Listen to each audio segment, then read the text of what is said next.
I'm out here at the new property. Haven't been here since I burned it, and it is greening up and looking good. So I've got my V1000 out here today and the Mulcher from Derette, and I'm gonna do a little more cleanup. Why don't y'all come along with me? Let's see what we can get into.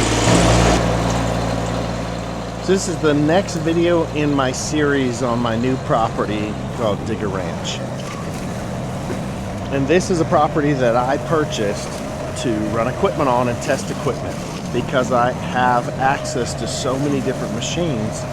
I want to be able to take them out and do some real world testing, put some real hours on them, and run into real problems that you guys would run into, and we can all see just how well they work and the issues they have, the positives and the negatives. So today I have, like I said, my V1000 and the Derette Mulcher, and I'm gonna go back by the pond and continue clearing back there by the pond. On the way, I always make little shortcut side trips, and I see what other stuff I can get cleared off. And just slowly but surely, as I eat all the brush and debris, one of these days it'll all be cleared. But I just do little bits and pieces along the way. And this is an area that I've not been down to yet. Now, we did burn down here when we did our burn day. I'm just going to work on just trying to clear some little paths here and there, just so I want to be able to walk around and not get stuck by stickers and briars and thorns. And they're all over in the woods here. You can see some on the trees just hanging off. So this is me just kind of clearing a little bit in the woods, just clearing some little paths here and there, and making a nice place to be able to walk through, because the creek is straight ahead and I want to be able to access the creek. So sometimes these trees are a little bit big for the mulcher, and my teeth on it are kind of beat up. I've hit a bunch of rocks with them, so they're not very sharp. I do need to pull the mulcher teeth off and flip them so that the sharp side's out. And one of these days I'm going to need to get some new teeth for the mulcher. But in the meantime, it still works pretty well. So I guess listening to the video you can hear that I have hit something, and it's kind of flapping around in the mulcher head. But in the heat of the moment when you're actually doing it, you don't always hear it. So I've got this tree down, and I'm just trying to knock all the branches off. And anyway, so on this property, this area here, I plan to take out all the smaller trees and all the brush and stuff and have it nice and open. From the driveway where I'm driving up to right now, I plan to have it all open so you can walk through it, you can drive equipment through it, you can go dig out there, and you can just get down to the creek. And I want it wide open so that you can see all the way down to the creek, because it looks cool. Now this area, was totally overgrown when I first bought the property. And slowly but surely, I've been taking different machines out here, and I've been mulching and clearing and just kind of take it all down. So this is my debris pile that didn't burn. And I'm just slowly working on eating it all up, just a little bit at a time. And so this area, we actually couldn't really walk through it. I was ducking down and there were branches all, oh man, that almost hit me in the face. That's why when you're running a mulcher, you want to wear a helmet with the metal face guard on it, because this one has the metal mesh in front of it, because you do get smacked sometimes, and it's just good to be safe. I don't want to lose an eye. So in this area, like I said, you couldn't walk through it before. Now you can. Now there's some good clearings there, and you couldn't even really see the creek. I mean the pond. Some of my neighbors had been through there and they didn't even know the property had a pond. It was so overgrown around it, but now you can see straight ahead. I've already done some clearing with the other machines and the other mulchers, and slowly but surely I'm going to get the whole pond cleared out. I just need to go and spend a day and just keep working it, and just bring a bunch of diesel and bring all my tools and get ready for the struggle but get it all cleared out. Look at that stick it lost. Oh, it's so cool. So you can see this area here, all that tan, that trail, that's all mulch. That's from me driving through with a mulcher and clearing it. And the dark areas, I mean, there's some dirt and some shale, and you can see where it was burnt and where we burned a lot of the debris and briars and such. So I'm driving over the pond dam. Now this pond dam is seeping, so there's going to be future videos coming where I try to fix the seeping dam because I don't want it to leak and fail. But I now can just walk across the dam, and that's awesome. It was impassable when I first bought the property until I went through with the disc mulcher and took out a bunch of the trees that were in the way. I literally couldn't walk across it. We had to go down to the low side of the dam to even get around to the other side of the pond. So it's such a huge improvement. And over time, we're gonna see this property just develop into something that's usable and a usable space that we can actually go through. But there's nothing positive about all these trees on that dam. So if you have any ideas for how I can take out the trees and pull those stumps, leave it in the comments below. So I do have the soil there. What I have is it's a shale clay soil. It's not your typical soil. I'd never lived in an area with shale before, but this area, shale is a natural thing just under the surface. So what I think I'm gonna do is on the other side of the pond, just to my right over there, there's kind of a clearing, and I can see shale all over the ground. So my plan is to go out there with the R32, the Ripa R32 mini excavator, and start digging there and see what the shale looks like underground. And if it looks good, I might start hauling that shale over to the driveway and building a good driveway foundation that I don't have to keep mowing it all the time, and level it out and build it up a little bit so when it does rain, there's not standing water puddles there. I have a good shale base, and then I could come back with some rock. Possibly run the rock crusher and a bunch of river rock, then make my own gravel surface on top of the shale would be really cool. And I'd like to cover all this area. So there are a lot of snakes out here, and snakes don't like to crawl across the shale. They don't like the rocks. You know, they might suntan on some rocks, but generally speaking, if you have shale out, they're not gonna just hang out. And if they do, you can see them. They're visible. So another reason for clearing all this stuff around the pond is because there are quite a few water moccasins or cottonmouths, and they are out there. So if I clean up all the hidey holes, all the overgrown debris, and all the stuff that's in the way, we can make it less attractive for the snakes to live there, and hopefully they'll move off to some other properties. So I just keep working this area here around the pond. There's a lot of debris from mulching previously where I've had some failures. I got barbed wire stuck in one time, got a line break off another time on a different mulcher, and now I've jammed it.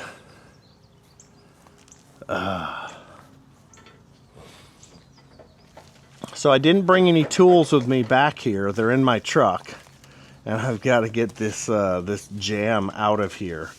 Sometimes you can roll it backwards, sometimes you can force it forward, but this one's pretty long. It goes all the way through, out the front, out the back.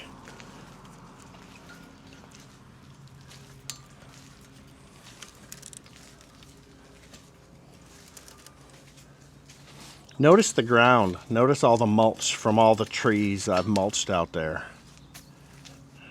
That was fortunate. I was able to break that off and get it out. Come on.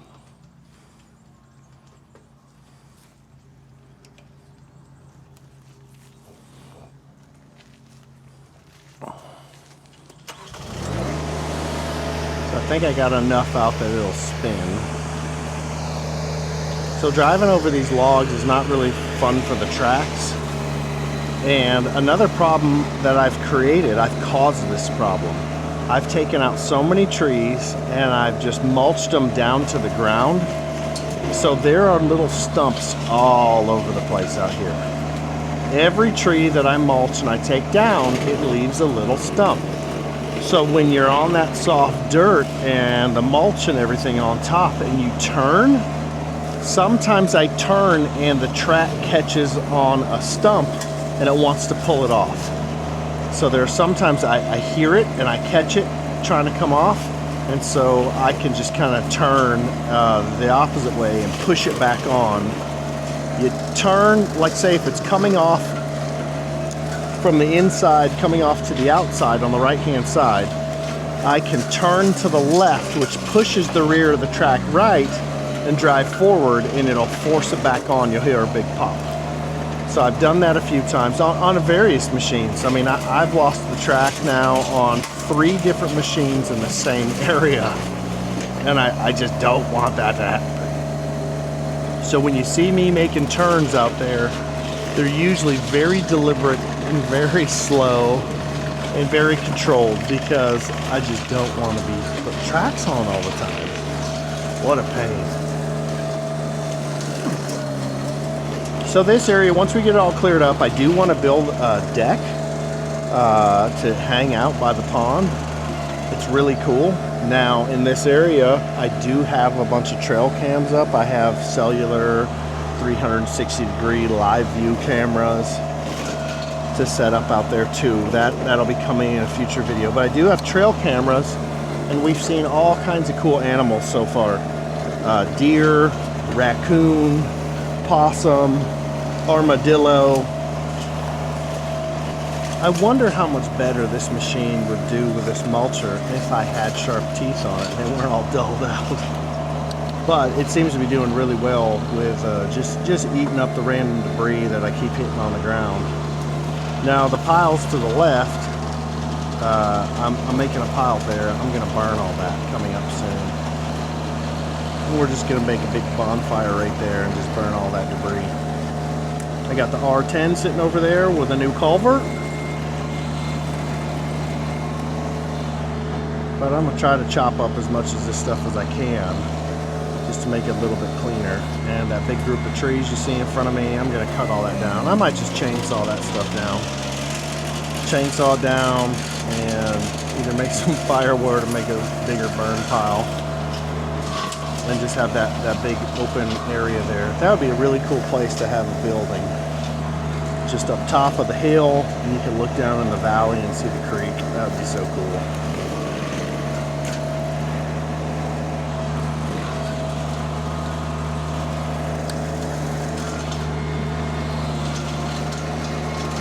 Now I'm on the back side of the pond dam, and I'm about to go down behind the pond, and you can see where the seepage is happening from the pond. There's my my 2-ton dumper over there. It was awesome. This is why you should always have a mini chainsaw with you when you're out in the woods doing some mulching, so you don't get sticks in the face. Had I had a mini chainsaw, I could just chop that off, mulch it up, and done. So see up ahead there where you can kind of see it's wet and all that water? That's the seeping pond dam. It's not bad. I don't see anywhere that's flowing, but the water's kind of just standing back there. So I think what I might do is dig a trench along the base of the dam to like all the way across parallel with the dam, so the water will catch in that, and dig another trench perpendicular that runs down to the stream that's over there to the left. And it is never a good idea to lift your mulcher arms up in the air because debris can fly back at you. It doesn't have any way to protect you from the debris. I don't know why I did that.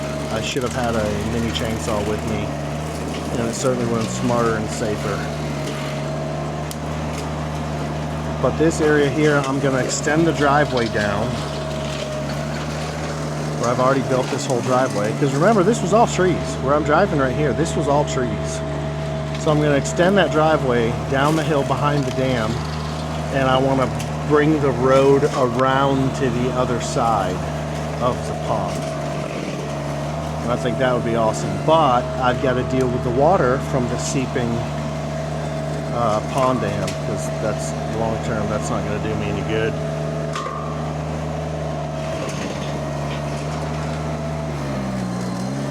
So I'm just working on the driveway, cleaning all this up. I got a few stumps sticking up and all this debris from all the stuff I've cut down. Now I'm having a problem. Jammed again.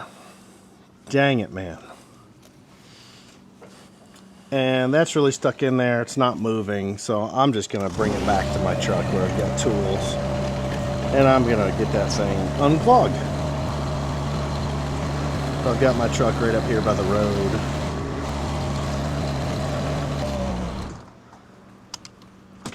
And pry bars. Pry bars are good things to have. Mind you, these mini skids, they don't have anywhere to keep tools on them.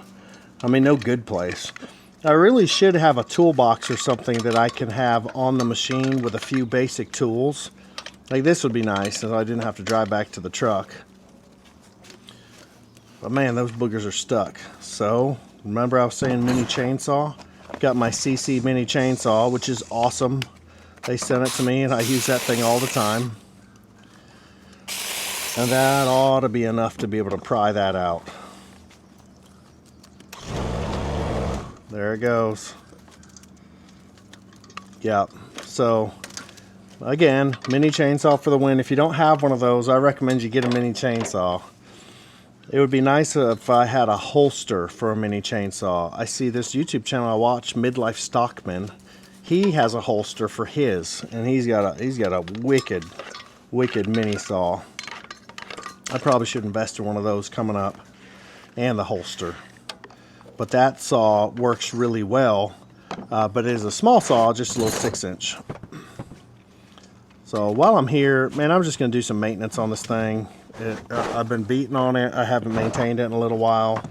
So let me pull these side covers off. It's making some noise.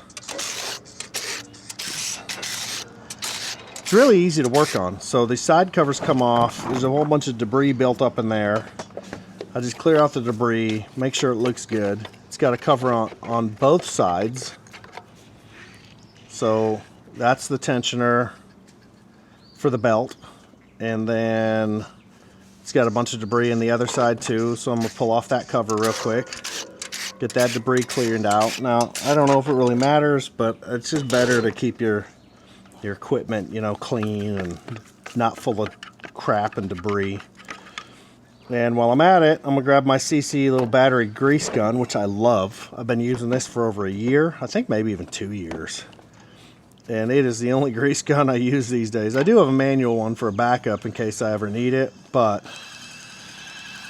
this thing's awesome. Just pump a bunch of grease in. This side's the bearing. Grease up that bearing, get that ready to go. And then after I get it good and greased up, then I just need to put the covers back on and I'm ready to rock again. I love how that grease gun fits in that case.